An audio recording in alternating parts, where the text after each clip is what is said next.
Hello everyone, এটা হচ্ছে yummy yummy soft soft pocket paratha. এই পকেট পরোটা খুব সহজে আপনারাও বাসায় বানিয়ে নিতে পারেন। এই জন্য 2 কাপ আটার সঙ্গে হাফ চামচ লবণ, হাফ চামচ চিনি, হাফ কাপ তেল ও গরম পানি দিয়ে খুব ভালো একটা ডো বানিয়ে নিতে হবে। ডো থেকে এই রকম লম্বাটে পরোটা বানিয়ে তার উপরে তেল ব্রাশ করে উপর দিয়ে কিছুটা আটা ছিটিয়ে দিয়ে কেটে এইভাবে ভাঁজ করে নিতে হবে। ভাঁজ করার হয়ে গেলে আবারও এইভাবে পরোটার মতো করে বেলে উপর দিয়ে কিছুটা তেল ব্রাশ করে সাদা তিল ছড়িয়ে দিয়ে তাওয়ায় এপিট ওপিট ভেজে নিলেই তৈরি হয়ে যাবে yummy yummy soft soft pocket paratha.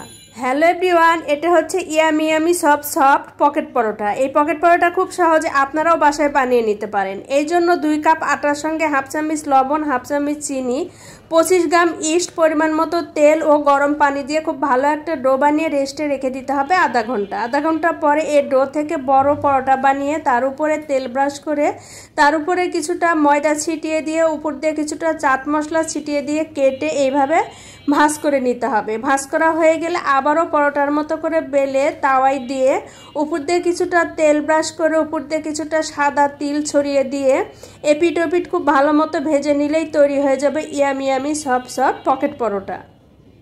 Hello everyone, এটা হচ্ছে ইয়ামি ইয়ামি মুচমুচে পরোটা। এই পরোটা খুব সহজে আপনারাও বাসায় বানিয়ে নিতে পারেন। এই জন্য 2 কাপ আটার সঙ্গে 1 চামচ লবণ, 1 চামচ চিনি, হাফ চামচ বেকিং পাউডার, হাফ কাপ তেল ও পরিমাণ মতো পানি দিয়ে খুব ভালো একটা ডো বানিয়ে নিতে হবে। এই ডো থেকে বড় পরোটা বানিয়ে তার উপরে তেল ব্রাশ করে তার উপরে আটা বা ময়দা ছিটিয়ে দিয়ে খুব ভালো মতো রোল করে নিতে হবে। রোল করে নিয়ে এটা আবারও ছোট ছোট টুকরো করে কেটে 2টা মুখ বন্ধ করে পরোটার মতো করে বেলে নিতে হবে।